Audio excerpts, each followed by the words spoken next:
Item number 8. Item 8, resolution in defense of Second Amendment rights. Peggy Littleton, Commissioner, Board of County Commissioners. Thank you. I would move approval of the following resolution in defense of the Second Amendment rights. And it's so exciting that we get to do this today. Whereas the Second Amendment of the United States Constitution provides that a well-regulated militia, being necessary to the security of a free state, the right of the people to keep and bear arms shall not be infringed. And whereas the right to arms and self-defense is recognized in state constitutions, and whereas the natural and unalienable, or unalienable, as the constitutional scholars would say, unalienable right to self-defense is well established in the writings of many philosophers and authors since ancient times of Greece and Rome. And whereas for centuries tyrants have recognized that a disarmed population is readily dominated, and whereas the Second Amendment protects the rights of self-defense, defense of others, and defense of the nation, and assumes the rights to hunting and sport shooting. And whereas it is estimated that more than 70 million people, representing more than half of the households in America, have chosen to lawfully exercise the right to bear arms and defend themselves and their families. And whereas many gun control laws implicitly assume the guilt of lawful and responsible firearm owners with little effect on the ability of criminals to obtain firearms and to use them unlawfully.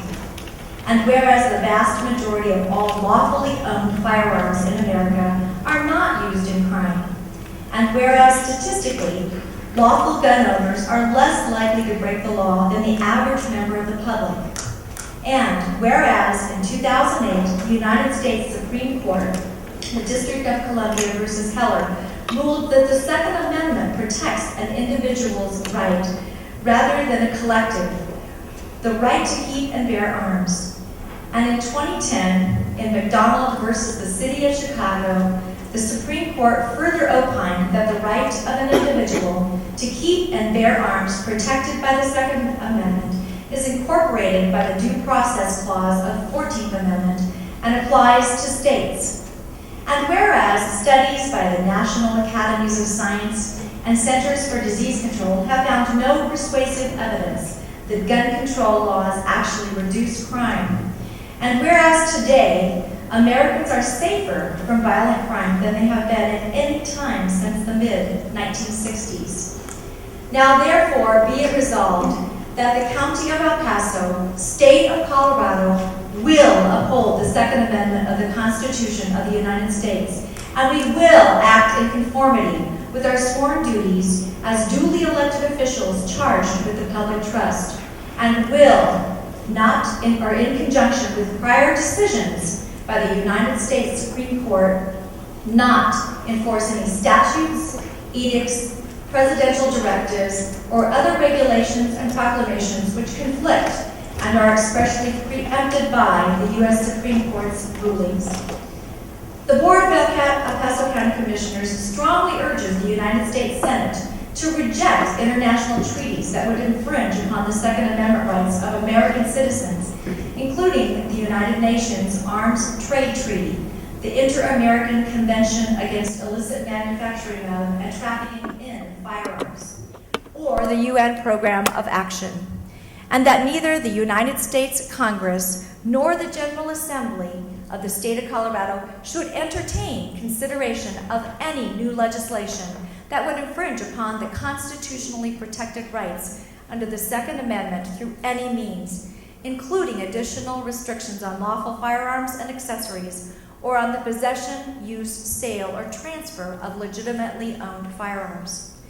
And be it further resolved that the El Paso County Board of County Commissioners calls upon the United States Congress and the Colorado General Assembly to recognize the multitudes of existing laws related to the manufacture, sale, and possession of firearms, and acknowledge that in order to combat gun violence, the county and the country must enforce existing laws and more effectively punish and deter those who commit these crimes.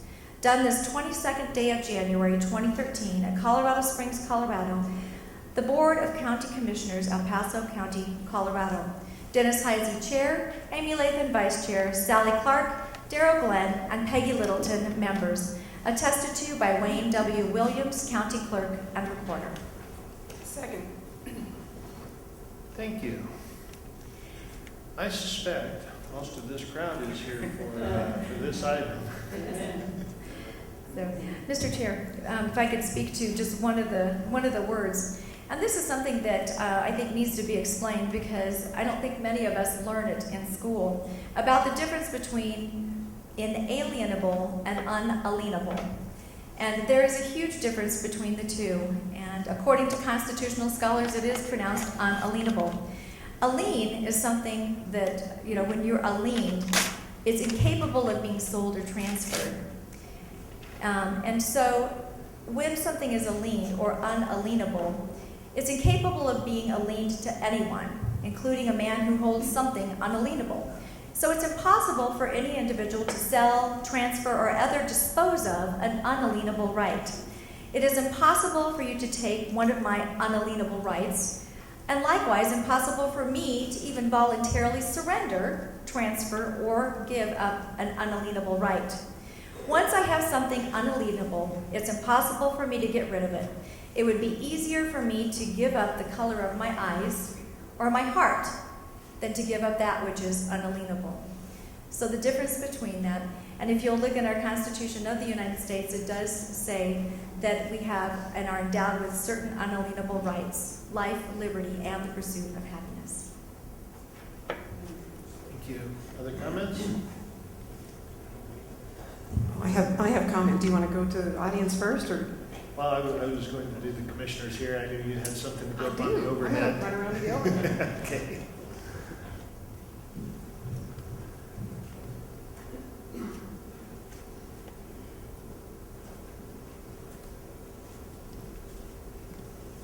All right, if I can have the overhead, please. There are a lot of ways to say what we are trying to express here and protect. And I'm going to allow a few of these that are some of my favorites to speak for themselves. Some of you here have probably seen some of these already, but they really point out some very important things that we should be looking at. Just look at the difference. Here's a little bit of liberal logic in terms of what we're dealing with here on this hysteria about gun control. Look at the gun shows, look at the schools, and the chances of someone being harmed in a mass shooting. And yet, the liberal logic would tell you that we should have fewer guns. This is pure insanity. Here's another thing. We like to have, a lot of folks out there like to use the word assault because it's very sensational. So here is an assault vehicle. It's black, scary looking, and was clearly designed to kill innocent people by enabling the driver to exceed the legal speed limit by over 100 miles per hour. 32,367 people were killed on the roadways in 2011. Americans don't need 470 horsepower. Ban them.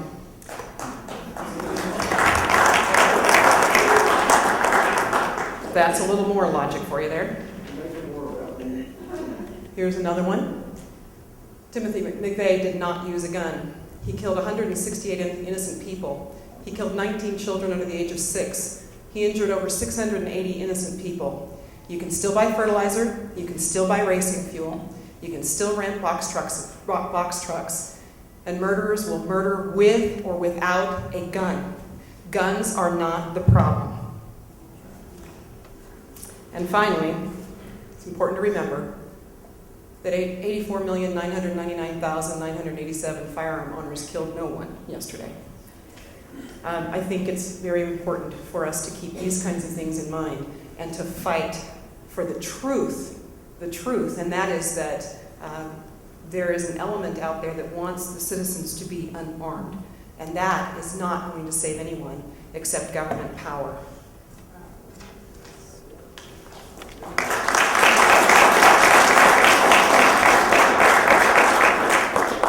Folks, I do appreciate your enthusiasm, but I would ask that you not clap or an outburst. Anything else from the commissioners before we go to the audience? Yes, Mr. Clark. I just wanted to thank everyone for being here today. I mean, we do here, as the Board of County Commissioners, take our constitutional rights very seriously, and the Second Amendment is one of those as it relates to the fact of responsible gun ownership. And I think it's been pointed out for those who spoke before me as it relates to making sure that we're responsible but still have the right to defend ourselves. So guns don't kill people, people kill people. So thank you for bringing those ideas and those thoughts forward. Over to Commissioner Littleton and Commissioner Glenn. Thank you. Just one more thought for today as we begin to hear from our citizens and residents. I don't think anybody here or anybody around the country would argue that we are in the middle of an unprecedented fight between liberty and tyranny, between freedom and control, between the Constitution and Washington. And the people's right to keep and bear arms, the Second Amendment, is at risk, which is why El Paso County is the first county, as I understand it, in the nation to step up and say, we're not going to take it here. We're going to press forward with our unalienable rights. Commissioner Glenn. Thank you, Ms. Karen, and I appreciate those comments. And again, I want to thank everybody for coming out today. It's very important. And I think it's important for other governing boards to take the same action that we're going to take today.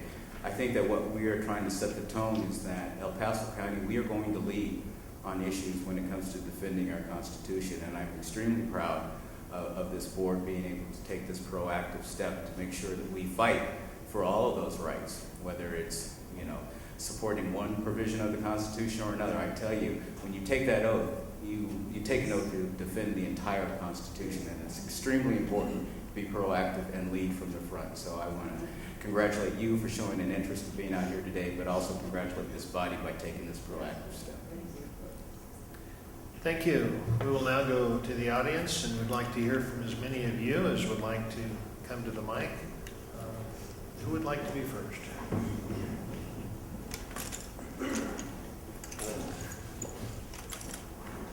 I would ask that you introduce yourself for the record, and if you have not already signed in, please sign in. Good morning, Commissioners. My name is Bill Roy. I'm the Executive Director of the El Paso County Republicans.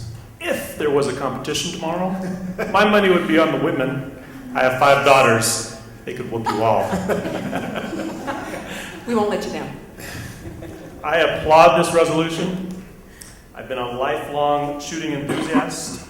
My grandfather actually raised and supported his family as a market hunter on the Illinois River bottom. I grew up in that culture. I know the gun culture, if I might call it that. I've been a competitive shooter for 25 years, recreational shooter all my life.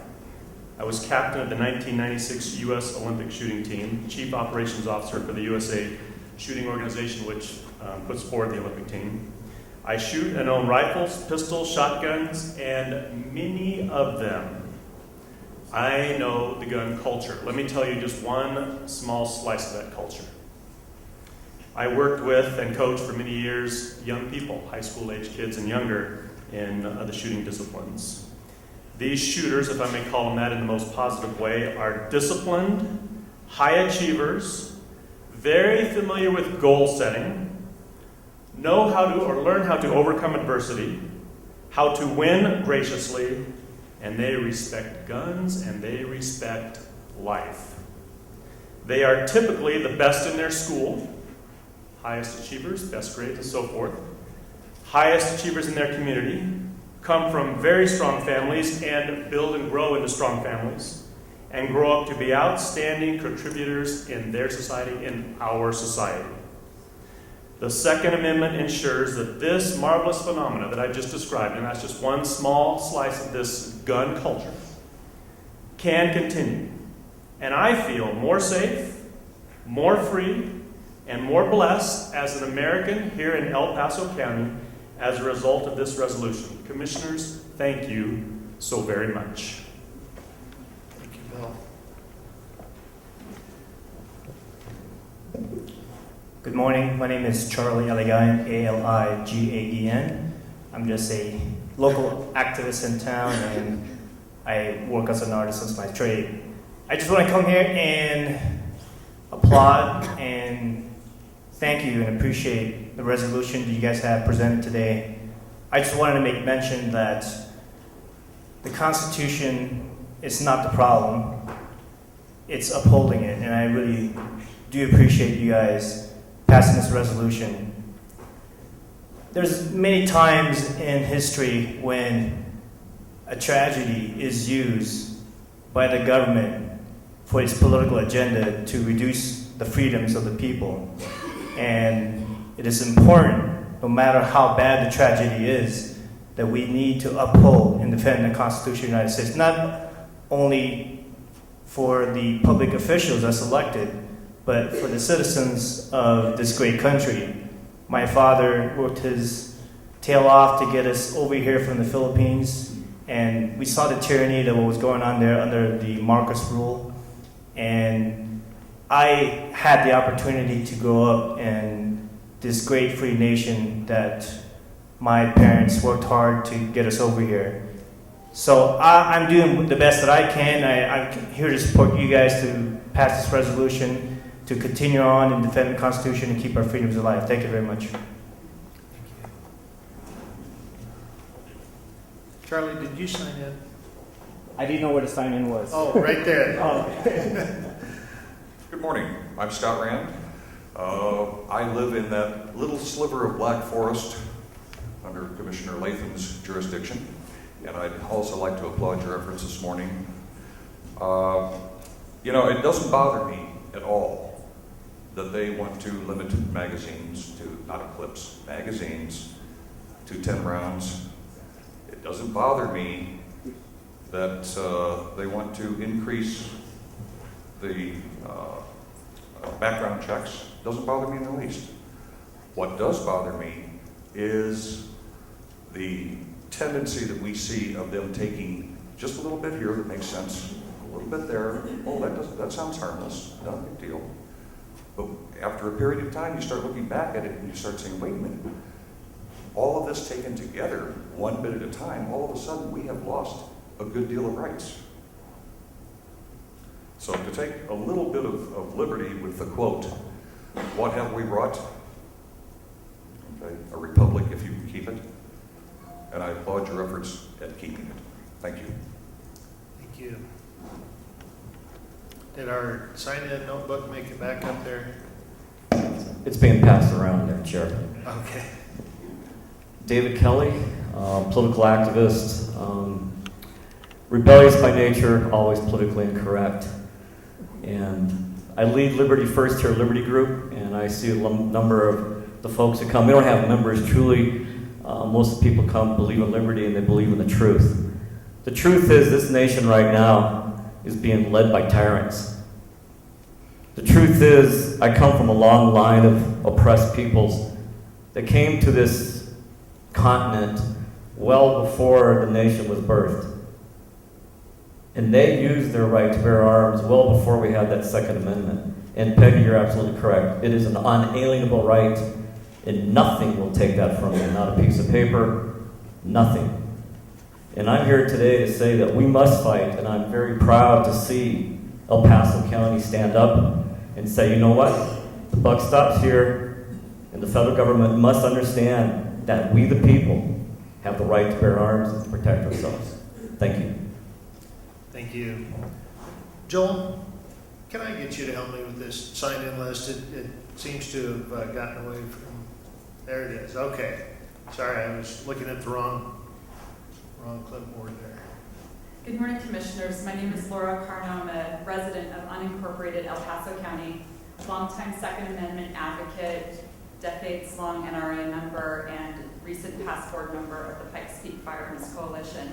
You'll hear a lot about the constitutional applications of this resolution today, but I'd like to take a little bit of a different twist to the practical application and why I support Commissioner Littleton's resolution. Many years ago, I was a victim of an assault. And in the wrapping up of that and in the aftermath, I made a decision that I will never again be a victim. And one of the things that I did to keep myself from ever being a victim is decide to become a firearms owner. And when I look at state or federal agencies trying to put restrictions on my ability to protect myself. I asked, will that actually work? And we need to look no further than the Australian gun confiscation of 1997, where all of the citizens were required to turn in certain firearms. And in the years following that, every single category of violent crime went up, from home invasions, rapes, murders, everything. The things that happen in the sanctity of our homes. And when I look at statistics and how they would affect me personally, the likelihood of me facing an assailant is that assailant is going to be bigger than me. And we all remember the days when they said, well, women use rape whistles or use mace. And those kinds of things, thank you for the input, but those sorts of things are not going to be that great equalizer that I need if an assailant outweighs me by 100 pounds. I want the confidence that I'm going to be able to protect my life. So I urge all of you to support this. I urge a unanimous vote to send the message that we in El Paso County believe in the Second Amendment. Thank you. Thank you. Good morning to you all. I'm Bob Alleman. I live down in the Cobblestone area, south end of town. I come to applaud you and congratulate you and tell you that your timing couldn't be better. I especially want to encourage you to vote unanimously for this. I can't, in the wildest stretches of my imagination, understand why anybody would not support such a resolution.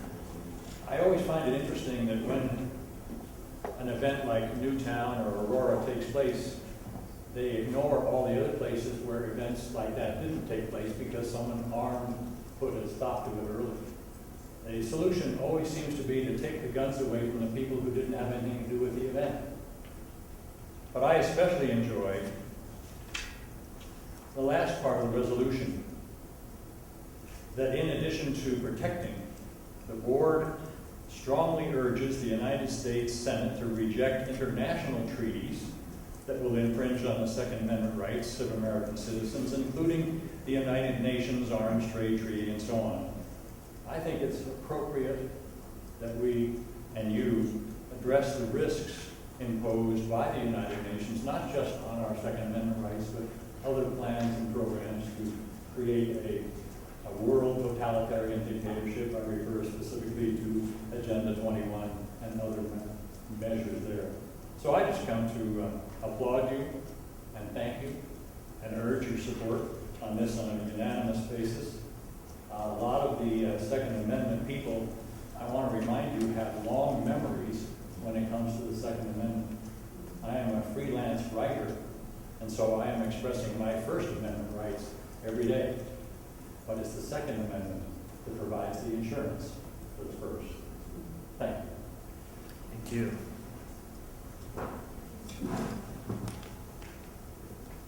Good morning, Commissioners. My name is Clem Moore-Kowski, resident of El Paso County and the city of Holly Springs. I grew up in northern Indiana. We had somebody mentioned earlier, the gun culture. We grew up in the woods. We didn't have shooting ranges. We had woods. That's where you went. You left your house and you went into the woods. And the gun culture that I noticed were when friends would come from cities where in town where they didn't have the access to firearms, where firearms became the novelty that they are. And I suspect when we champion gun ranges, as Commissioner Latham did earlier today, if more people were at them, we would probably have a lot less gun violence, because I would imagine a lot of people who do commit gun crimes may be firing the first bullet ever. The resolution today, which I obviously support, and thank Commissioner Littleton for bringing forward before the Commission, is a step towards standing up against those who don't understand what the Second Amendment is, and how it's been explained today is better than I won't even go into. There are a lot of statistics. I would imagine there should be some opposition in the audience today, because there always is. But statistical information can always be used one way or another. There are statistics that show that when concealed carry, for example, is readily available or has no barriers to entry, that crime in that community is statistically much lower than the rest of the country where it is not. There are study after study that shows that evidence, yet we don't hear about that in the news. There is countless events day after day where someone protects themselves because they have a firearm. As we heard earlier today, that they don't want to be a victim. So they've made the choice that this is how they're going to protect themselves. And choice is what this is about. Removing and allowing any other form of government, whether it be foreign body or whether it be presidential or Senate or congressional, to infringe those rights is something that the 10th Amendment is designed around. It's designed around states being able to stand up and say, this is not the constitutional way that America was founded. So I applaud you for standing up. I also urge you for a unanimous resolution, and probably on behalf of those who didn't ask for a unanimous vote, that they also would have wanted a unanimous vote, because it is that overwhelming decision as a county to stand up and champion this right. So thank you again for bringing forward the resolution, and I hope that you do vote unanimously. Thank you. Good morning, Commissioners. Like everyone else, I commend you on what you've done here today. I think it's magnificent. I'm hoping that I've got a few charts to show you. I'm not sure. Can we get your name? My name is Mark Sabin. I am a 4-year resident, this time of Colorado Springs. I've lived here a number of times in the past. I am an advocate of Second Amendment rights. And what I would like to talk to you today a little bit about, and I'm going to whip through a bunch of charts. I'm not going to read all the words on the charts, but I want to get some thoughts first. And I think they will very much be consistent with the comments that you've heard, so I don't need to dwell on them tremendously. There are 3 main points that I would like to make. One is this unalienable right, and thank you for the pronunciation, is steeped in history. There are many who say we had these white, bigoted founders who didn't know what they were doing and decreed this upon us. That is patently false. There are over 2,000 years of history behind what the founders wrote in the Constitution and the Bill of Rights. The truth of the current situation in terms of guns has been articulated by a few, and I will show you a little bit of data. It is absolutely true that the more guns we have in a society, the politer it becomes, the lower the rates of crime where people have ready access. And lastly, it is a threat, and the threat must be countered, and it's not just to the Second Amendment. We see it in terms of threats to the First Amendment, particularly attempts to control the internet.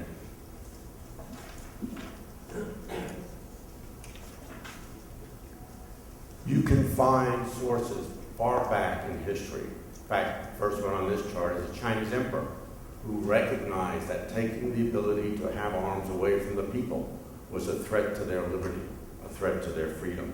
Cicero, Machiavelli, Suarez from the University of Salamanca in Spain was an eminent first writer, very creative individual in terms of international law, recognized self-defense as, quote-unquote, the greatest of rights, a part of natural law that pre-existed, the Constitution pre-existed the foundation of the United States itself.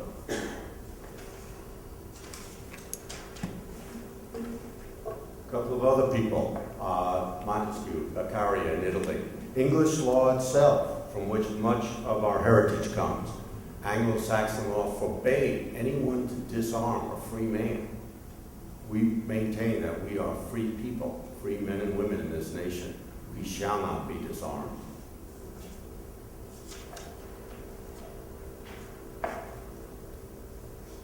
The Declaration of Rights in 1689 reestablished the rights of Protestants in England to have arms to their defense.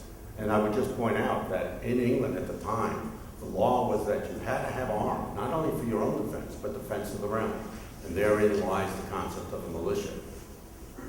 Blackstone is an eminent legal scholar, referenced many, many times throughout history.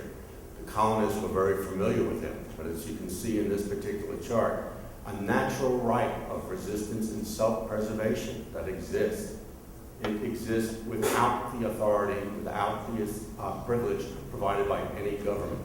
No government can take it away. It is unalienable. He defined 3 primary rights, which we assume here in the United States are our fundamental rights: personal security, personal liberty, personal private property. Without those rights, we are essentially doomed as a free nation.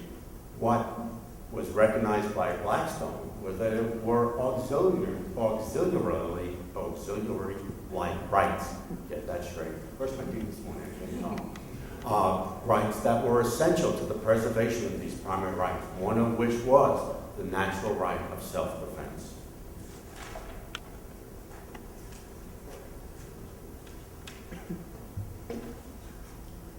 In the early United States, the colonies, the founding fathers well understood this history, an understanding that I find sadly lacking in the body politic and in the government today. We have people who don't understand what goes on in society, what a free people means. In our government today, in the Congress and the executive, very important. I would call your line to the bottom line. The Bill of Rights was a commitment to safeguard rights, and both the Federalists and the Anti-Federalists recognized this, and they all agreed that those rights should never be infringed. You've seen many of these quotes before in terms of what Thomas Jefferson, Patrick Henry, John Adams, Sam Adams, George Mason, George Washington, all these people, what they had to say. But it was clear, despite the denials of those who had banned guns, that the intent of the founding fathers was what they wrote in that Second Amendment. They wrote what they meant, and they meant what they wrote. And they knew what they wrote because they understood the history, they understand government, they understood the foibles of the human nature. They meant what they said, and free people must have the right to defend themselves. It was mentioned, just briefly, the Second Amendment today, in addition to the legal proceedings of the Supreme Court that were mentioned, there have been many lower-level court decisions in recent years that have supported the rights of individuals, and in terms of the Second Amendment, the ability to own and possess firearms. One individual mentioned data, particularly Laura, in terms of the effects on violent crime. I am a strong believer in the analysis that was performed by Professor John R. Locke at the University of Chicago. And these data are from his book, More Guns, Less Crime. And all you need to understand about this picture is the line in the center represents the implementation of concealed carry laws in various states throughout the nation. He has analyzed every state in the Union over 30 years. And what that chart shows is that after the ability of people on a shall issue basis to have access to firearms in their defense, every category of violent crime has gone down and gone down precipitously.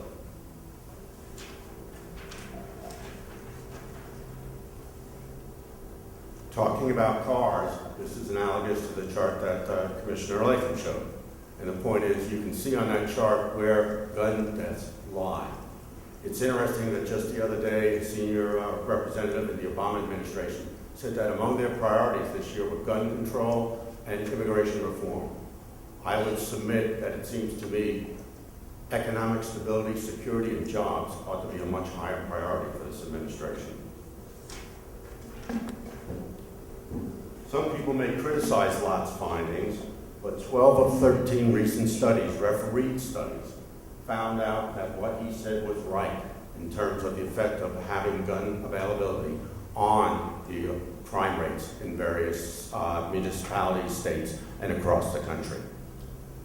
The liberal community has tried to refute him. They've never succeeded, though they do castigate him.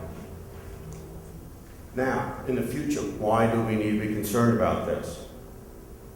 Throughout history, and I believe the gentleman just before me, Clem, mentioned the issue of tyrants. In fact, several people have mentioned tyrants. Throughout history, tyrants have always sought to disarm the population. You go back as far in history as you wish to go. The Chinese emperor from before the birth of Christ recognized the threat that proposed or portended for his people. History of genocide, atrocities performed by governments with tyrannical intent continues to this day. And it is aided and abetted by the United Nations, as has been pointed out, with some of their activities where they seek to limit the access to guns.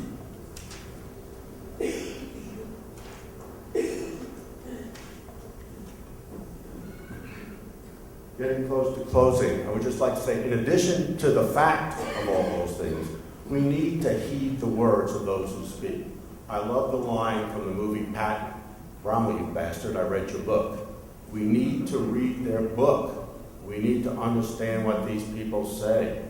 You look at Rebecca Peters, a protege of George Soros. Look at the things she says. Can you believe it? Common sense dictates that guns do not make people or societies safer. Semi-automatic weapons are designed to kill large numbers of people. Rifles and shotguns have no legitimate role in civilian hands. Handguns have no legitimate role.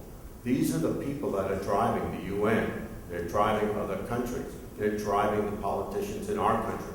Harold Coe, the chief legal advisor to the Secretary of State, believes we should adhere to international law, believes that human beings do not have a right to guns. It is incredible, and these are the people we must contend with. President Obama himself is tremendously misleading in his statements. He claims to be a supporter. His actions belie that claim. He has voted innumerable times in his career against the rights of people. It is terrible in what they do. So in closing, my last plea to you is continue this thrust and recognize that an armed man or woman is a citizen. An unarmed man or woman is a subject. Thank you. Thank you. Who would like to be next? Good morning, commissioners. Dennis, Peggy, Carol, Amy, Sally. Call you by first names. I'm Douglas Davis, because I know each of you. And you guys are in trouble with Peggy's shooting. I'm a NRA trainer and a range safety officer, chief range safety officer. I believe in the safe and responsible handling of firearms, and that's what I teach. Practically every month, twice a month. I'm Women on Target Director. I would like to say that this body has supported that, and I'd like to report that we're full already for May. Thank you.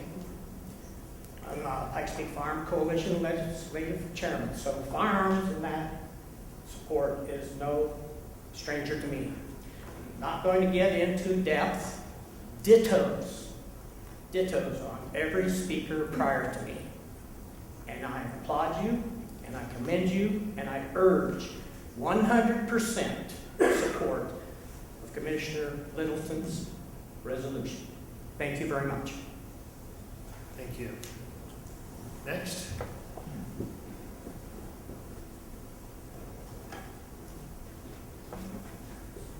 Good morning. I'm Danielle Coleman. I'm a retired military officer and I'm homeschooling mom. So we're doing a civics lesson on how our government works today. I'm taking a tact on the days of our lives, the wannabe criminals of my life.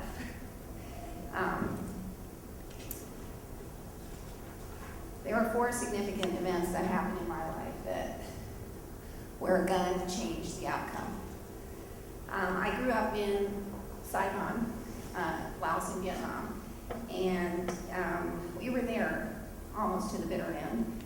And in those last days, lawlessness was on the rise, and gangs were roaming around the city of Saigon. And there was one that we knew was very ruthless, showed up at our house, and they were trying to breach the barbed wire fence in front of our home. And I remember my mom crawling on her stomach in the dark with the gun in her hand to get to the front of the house to get a better position to protect my sister, my brother, and I in the home. She let them know that she had a gun, and they left. In 1980, I was a teenager in Georgia. I was home late at night. My mom picked my dad up late on Friday nights, and she let me know where the gun was. And we had glass doors at the back of our house, and the dog started growling at the back door. So I went and got the gun, and I pointed it at the door. I couldn't see what was out there because it was glass and it was reflecting light on the inside. And whatever was out there left. In 1985, I was in college, and I lived in a trailer park. And I was sitting in my living room one evening when I heard a twig snap outside my window. And I realized I was at college. I didn't have any guns. My guns belonged to my parents. So I was able to sneak out the back door and run to a neighbor's home. And I watched this man circle my trailer, looking in the windows. And so the next day I borrowed a gun from a friend since I didn't have one. And he came back that next night. And so I stepped out onto the porch and I fired a shot in the air. And I said, the next one will be directed at you. Leave me alone. And he did not come back. And the final event was when I was in military training. A couple of gentlemen in my apartment complex were always bothering me. So they would wait for me in the laundry room. So I always made sure I had my gun because I bought a gun after the incident in college. And I made sure my gun was in the laundry basket, and I made sure they knew I was armed, and they left me alone. There are statistics that others have used guns with the same success. There's also a line that we hear today about how Europe is better than we are because they have really strict gun laws. And I was given these stats in England, where they do have some of the very strictest gun laws. You can see the violent crimes. People don't need guns to commit violent crimes. And the numbers are much higher, and we have 252 million more people than they do. So you can put that in perspective. And somebody else mentioned Australia. Here are some stats on what's happened in Australia since they confiscated their guns. I just wanted to say that infringement is an encroachment or trespass on a right or privilege, and that right or privilege was given to us in the Constitution.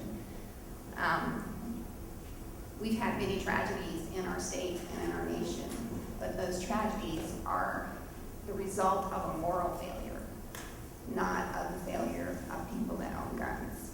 And we can't find a solution to a moral problem this way. So I want to applaud this resolution. I also wanted to state that even though I used it for personal protection, the Second Amendment wasn't put in our Constitution so that we could hunt or use shooting ranges or even protect ourselves from the wannabe criminals. It was placed there, as others have explained much better than I can, because it guarantees the consent of the governed. And I was there in 1975, even until the 17th of April. Saigon fell on the 30th of April. My dad flew missions out of villages and towns, evacuating people before the communists overran their homes. And moms were throwing babies into the arms of strangers on the crowded airplanes because they knew they didn't have a chance of getting out, but they wanted a hope and a future for their kids.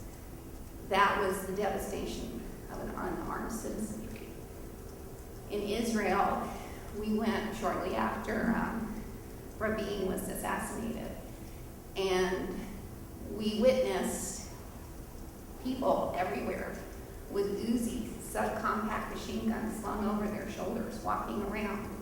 We felt completely safe because we knew if someone came up with a gun or anything else, they were going to be taken out. We even saw a young lady in a miniskirt with a machine gun on her shoulder, and we felt very comforted by that. And then in August of 2011, we were in the United Kingdom when the riots broke out. And it was amazing to see the violence done by people who were under the strictest gun laws. They were burning people's businesses. They were burning families out of homes. They were dragging people out of cars and severely injuring them. And the police, many of the police in England are not armed. They weren't doing much to help these people.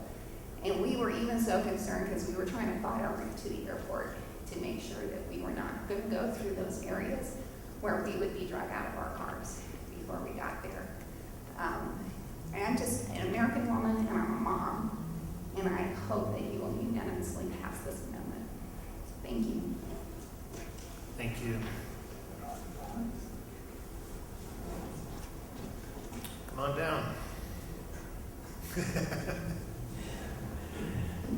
Good morning, Commissioners. I truly have to say it is a pleasure to stand before you guys today and be in agreement with all 5 of you.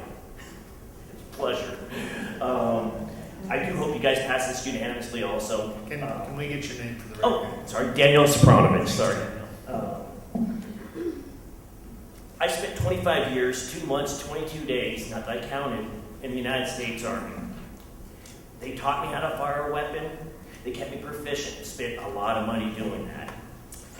In doing so, for anyone to try to hinder my ability to keep me proficient, to protect my family, or against the government that's gone rogue, even, would be a travesty. And you all taking this up now is fantastic. Hit it head on directly. Stop it before they try. Just real quick, I want to talk about the Supreme Court of the United States and the firearm ownership and carry is not a right to be impinged. They also said that voting is a right not to be impinged. I consider the two one and the same. You have these rights. You should place no more onerous restrictions on firearm ownerships or anyone to carry them than on voting. The same it should be said. The Second Amendment protects an individual's right to possess a firearm unconnected with the service in the militia and to use that arm for traditional lawful purposes. Interpretation of the Second Amendment by scholars, courts, legislature from immediately after its ratification and through the late 19th century also supports the court's conclusions. Okay. Back in 1981, there was Warren versus the District of Columbia court case where they ruled that the police were not required to protect you. Basically saying they have police personnel and government employing them are not generally liable to victims of criminal acts for failure to provide adequate police protection. Government agents are under no general duty to provide public services such as police protection to any particular citizen. We need to protect ourselves, our families, our loved ones. And I definitely urge you to unanimously pass this. And just on a quick closing note, an armed society is a polite society. Thank you guys for your time. Thank you. Who would like to be next?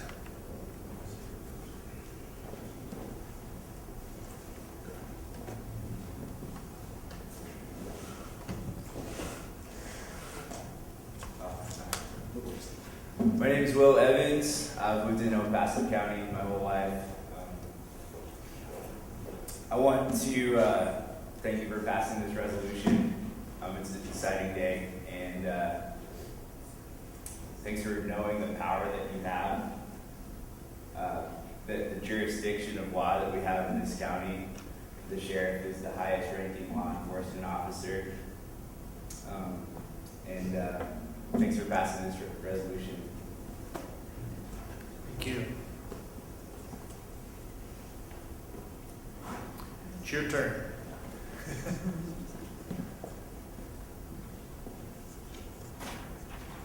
Hello, I'm Dan Martin. I was out Saturday shooting. Could I have the PDF file or the PowerPoint file? There's supposed to be a way to work this. There we go. Yeah. Okay. I'll start here. I've got a lot of data on this right there. Some of it is overlaps what we put here. It's all sourced. You can go right to it and get it verified. I'll leave that with you. I won't drag you through all of that here. I'll just hit some highlights if I can. These are 3 bills I wanted to mention that are being introduced by those state senators and the representatives of Chester. The bill, House Bill 1048, is particularly cogent. It allows a business to protect the business, protect its customers. If the government or a business insists on disarming its employees and its customers and its citizens, and insists on not taking any responsibility for their safety, I think that is not only criminal, not only wrong, but it is unethical and devious, and I can't think of a stronger word to say that I can say in front of you here. This bill will fix some of that. Those other bills are very important too. You hear things, especially Snopes, you hear a fact-checking kind of thing. Just take a look at the spin technique number 3 down there, where there's been an email going around. Snopes analyzed it.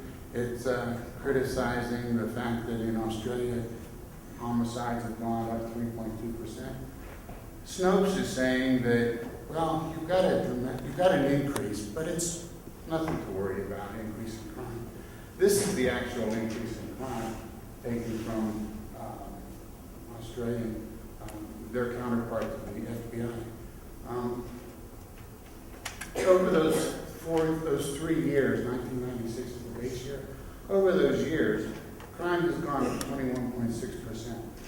And those are assaults on people 65 and older.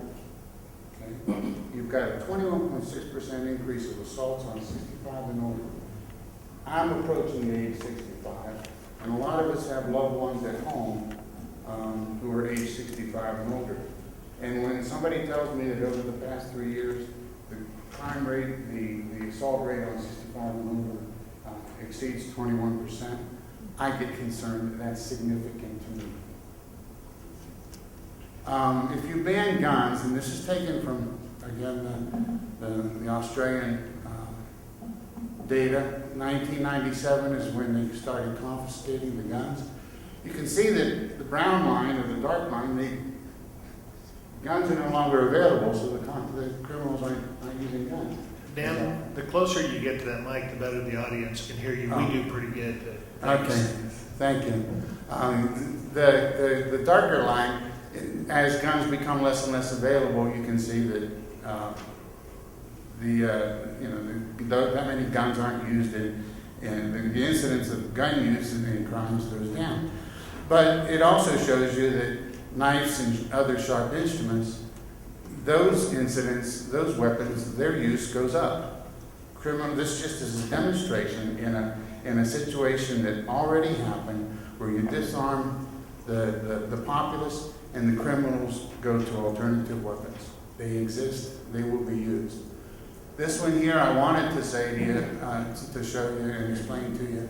This is a study done by, in 2005, so it's well after the gun confiscations. You can see that nearly 1 out of 9 households have experienced crime in the year 2005.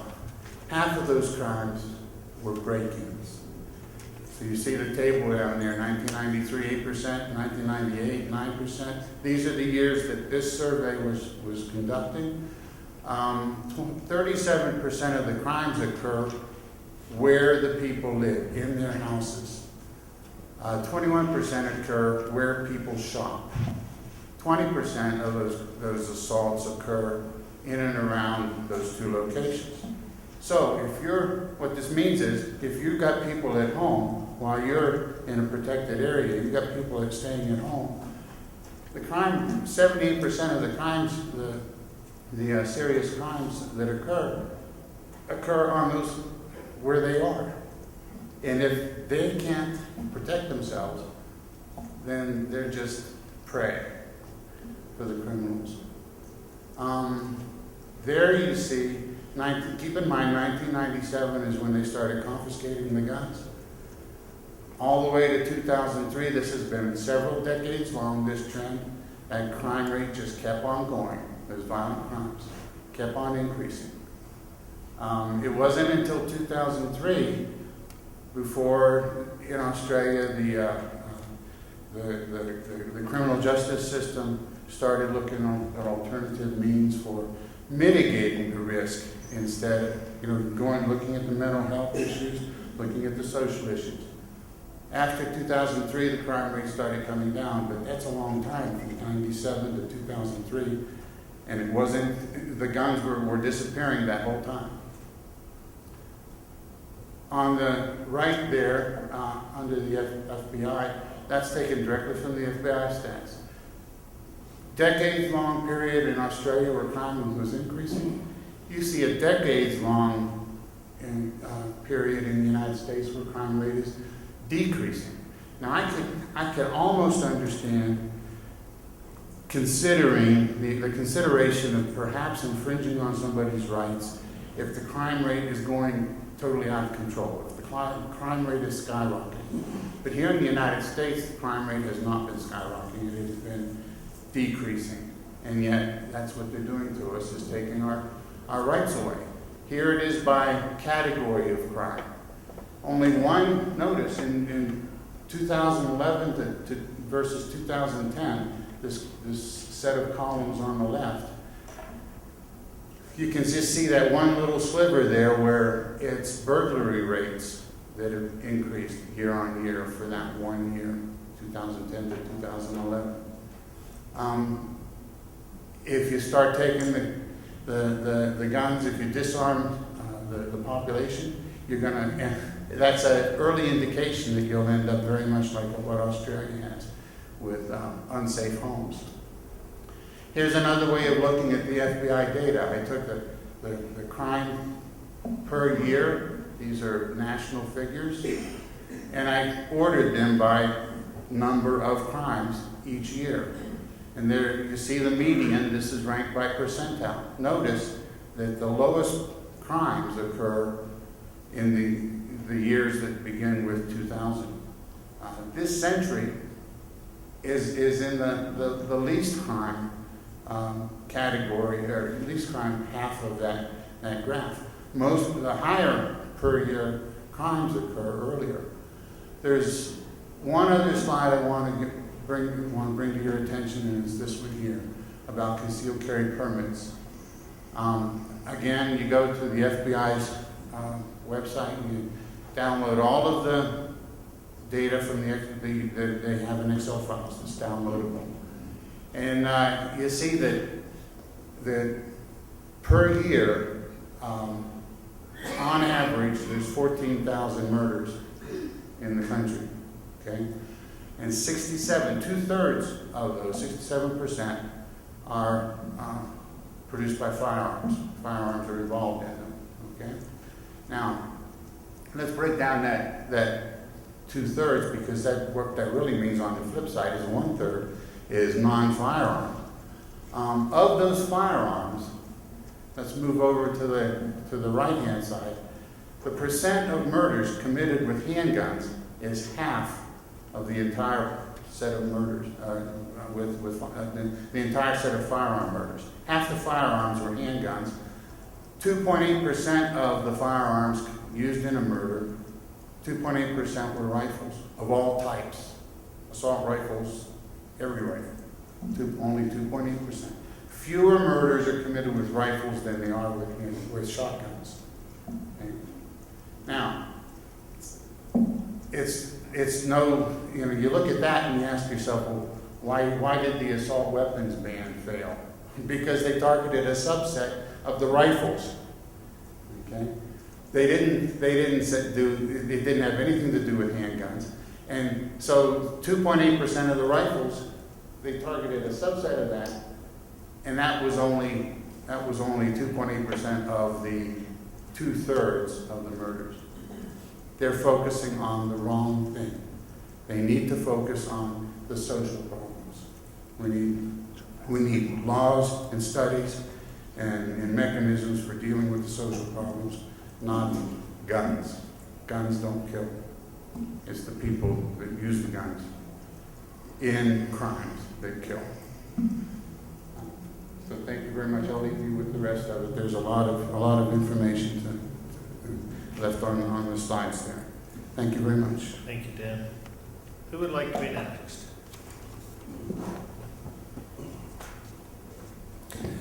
My name is Rodney Howe. I'm a resident of Colorado Springs, 18 years. I started a small group called Believers Bear Arms from a church group. And little did I know that I started a Facebook page and that I'd have over 1,600 people look at the postings through the United States in 20 different countries in about 19 different languages. So there is definitely an interest in what's going on. It further boggles my mind that with the publicity of Sandy Hook, which we are so incredibly in a heart-sick situation of our schools, it's interesting that we note in most press of any shooting the type of gun, the number of guns, the name of the guns, when probably they little to know what a Bushmaster is a product, let alone just an AR-15 rifle, and then to mislabel it. It's interesting to see the overwhelming research in these mass shootings of pharmaceutical drugs that are involved in this. I encourage that we as a government and a society and in our area to further research and to further do something about the situation of pharmaceutical that's involved in these shootings. I have research, there is research out there that shows that. I will be glad to submit that. Furthermore, I am very involved in and I think that everybody wants the resolution. They're in support of this. But further than this, to have that right is to have the right and that responsibility to be well trained. And I commend Sheriff Makita in getting involved in this. I think with the new range, I think we should promote not only a basic training, but further advanced trainings. My wife and I have decided to go out to a 4-day school in Las Vegas with Front Sight and to get well trained, because not only is it our right, but is to know and when not to use legal force. And I encourage that as a body that we do that. And so thank you for your time. Thank you. My name is Cindy Lyons. I'm a staff sergeant in the Army Reserve's current drilling. The first thing a soldier does, or anybody in the military, is they affirm or swear an oath. And that oath entails to defend the Constitution against all enemies, foreign and domestic. Part of the domestic threat is from politicians. They are the greatest threat to our Second Amendment and the rest of the Bill of Rights. And I really am excited to participate in this historic defense that my oath is entailing me to do as well. And I can promise, and I implore anybody in the military or anybody that's sworn an oath not to participate in any gun confiscation, not to participate in registration, not to turn in your weapons, because that is unconstitutional. And one of the things as a soldier I'm taught is not to obey an unlawful order. I won't obey an unlawful order if it's the Constitution, and that's what I'll defend. And I'm implored by my oath to do that. And I would encourage anybody else in the military and politicians to do that.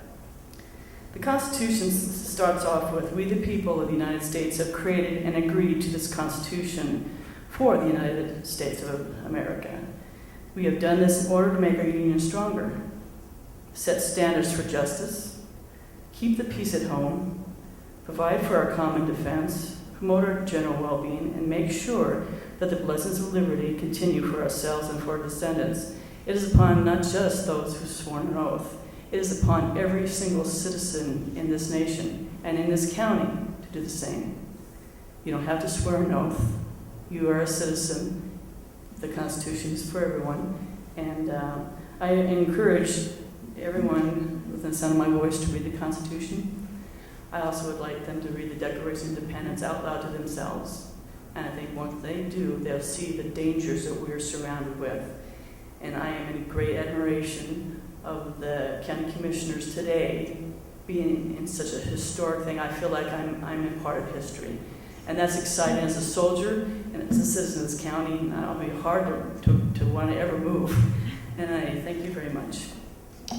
Thank you. Anyone else?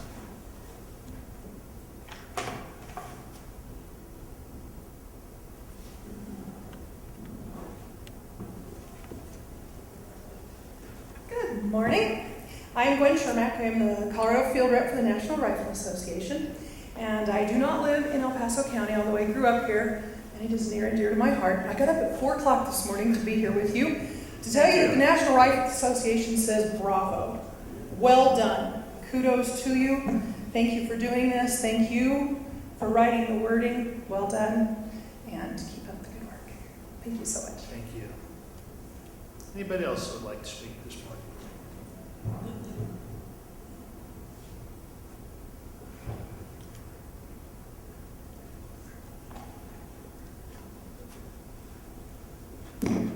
Hi, my name is Marie Renarski, and I live in Canyon City.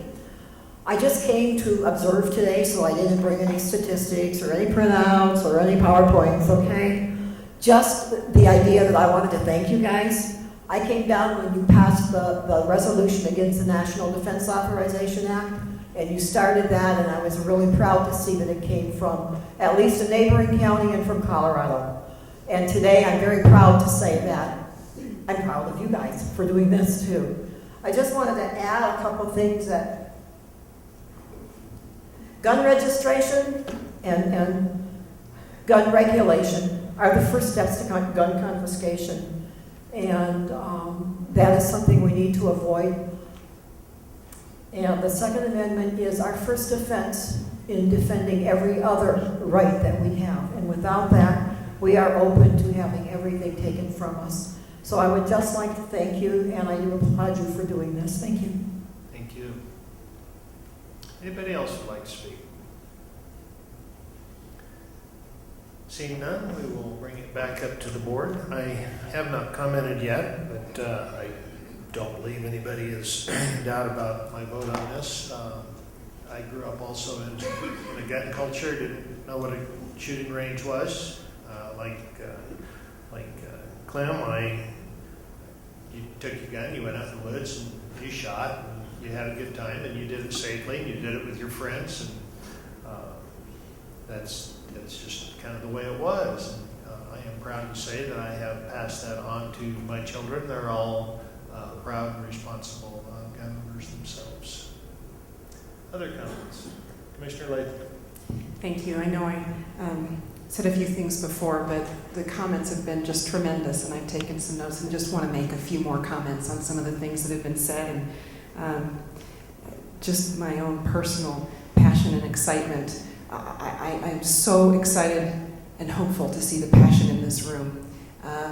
Fear is not going to do any of us any good in these days that we are being tested and tried by those who seek to take our liberty away from us. It is fearful, but that's not going to get us anywhere, so we need to fight. Dan, I'm going to disagree with you on one thing. Dan said that criminals will go to alternate means. They'll just find a way to do what they need to do, and that's true, except they won't go to alternate means. They'll just use guns, because they're not going to hand them over. And so, you get what I mean? The criminals, of course, if we go through all this process, of course the criminals will be the ones left with the guns. This is what brings me to the insanity of this whole thing to me. I cannot fathom the logic, the lack of logic of those who believe that we'll just legislate criminal activity out of our society. It doesn't work that way. And so there must be another reason, because logic simply does not explain it. Facts do not explain it. Statistics do not explain it. You cannot just make a law that says don't shoot somebody, and somebody won't shoot somebody.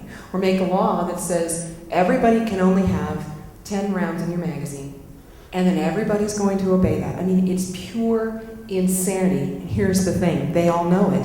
It's not about that. It is about the power. That's what this whole thing is about. It is simply about the power. And when you look at what our president is doing, and those who support him, the likes of George Soros and many who have been mentioned here before, we are in danger from these people. My heart absolutely aches for liberty and what's happening, but it will not stop fighting. I will fight, and I know everyone here will as well. I want to say thank you to our sheriff, and I've been stating this on the public record. We are blessed to have a sheriff who understands and believes in our Second Amendment rights and has fought for them and continues to fight for them. Thank him for agreeing to this resolution as well. All the people, there are people in this room who helped with this resolution, and I know who you are, and I'm thankful to you for all of your contributions to that, to make this a credible and enforceable resolution. I fear a little bit that our folks up in Denver at the legislature won't be listening to us, but we're gonna scream it loudly, and I hope and pray that we will not be the only board who will do this.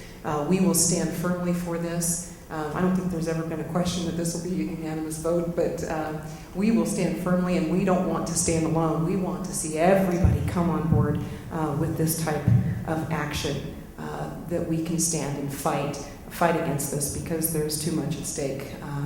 So to everyone here who has spoken, who has contributed to this, to our sheriff, to my colleagues, my deepest thanks.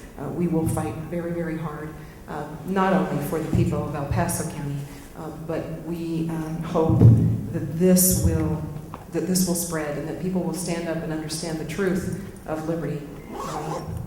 I'm excited. So thank you to all of you. Commissioner Littleton. Thank you, Mr. Chairman. Amy brings up a good point. I wanted to make sure there were many constituents, many citizens that are in this audience that helped draft the language of this. And so to you, I am grateful. In addition, Dave Colville from the Independence Institute, who is a scholar on the Second Amendment, was also one of those who helped inform, including some of those in the audience, of our unalienable rights that we have. I wanted to go back just a little bit to a couple of comments that were made. So, Doug, I want to thank you for affirming my shot capability, because I'm telling you, once I learned how to use a weapon, it was a game changer in our house. That's for sure. I no longer had to argue about vacuuming or taking out the trash. Going back to refer to one of the rulings on McDonald versus the City of Chicago. And if we go to Section 3, it gives us very implicitly some rights that we have. And I think one of the way that it ends in Section 3 is so poignant for us to consider this morning. The rights of the citizens to keep and bear arms has justly been considered as the palladium of the liberties of a republic, since it offers a strong moral check against the usurpation and arbitrary power of rulers, and will generally, even if these are successful in the first instance, enable the people to resist and triumph over them. What a great ruling McDonald versus the City of Chicago is back on June 28th of 2010.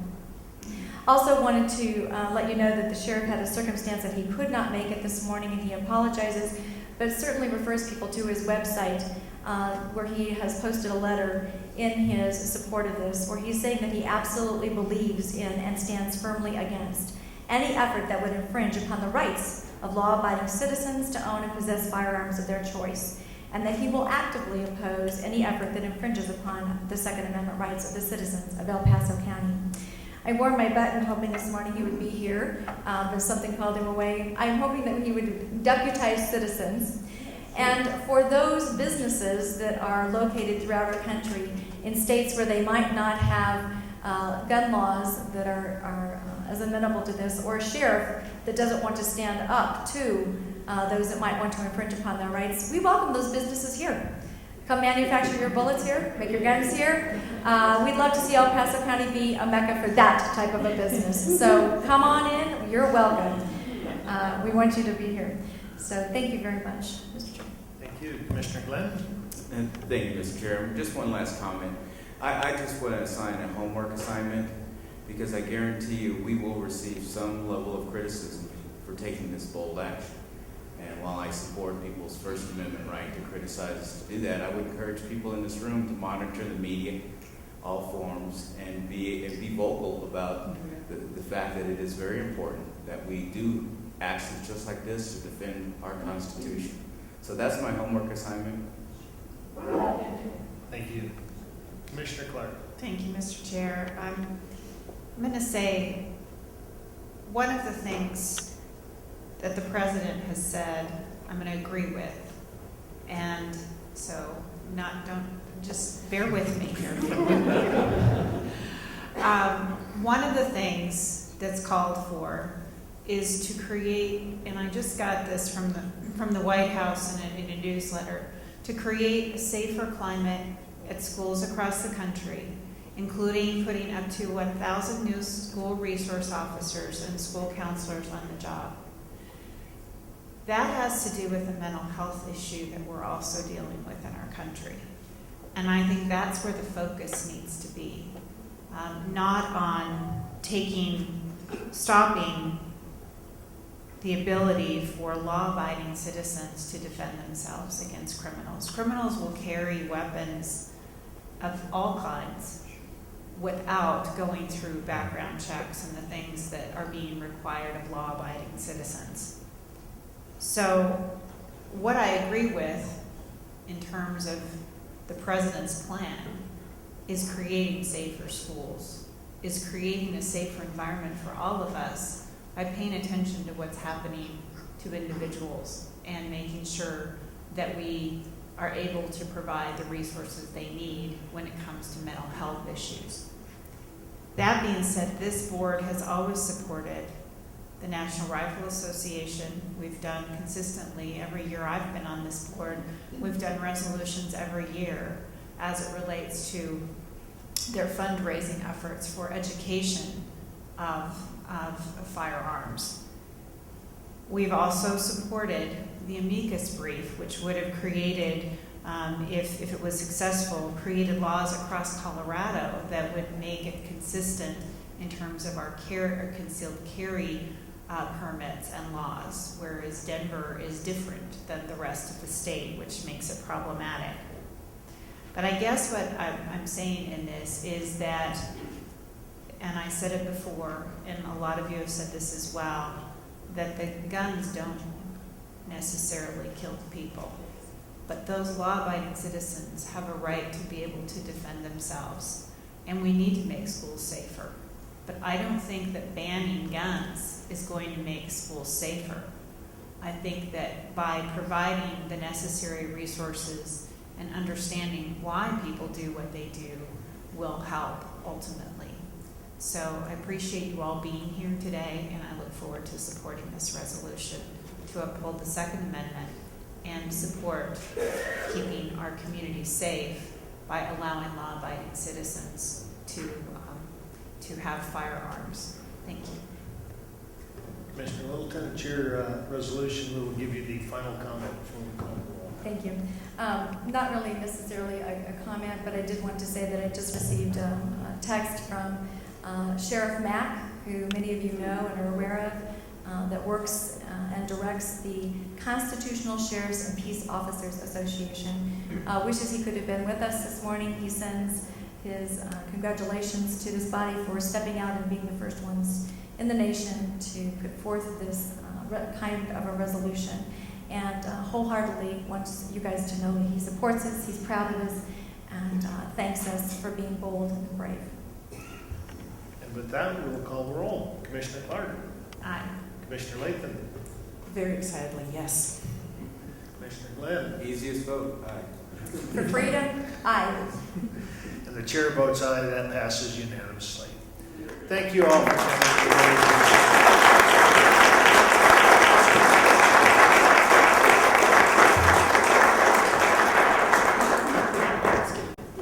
I think we're going to get a group picture with everybody kind of moving to the center section here. If you want to come over and sit in the center section, we'll do a If you picture would of like this to be part of the momentous photo, event. just come into this center section.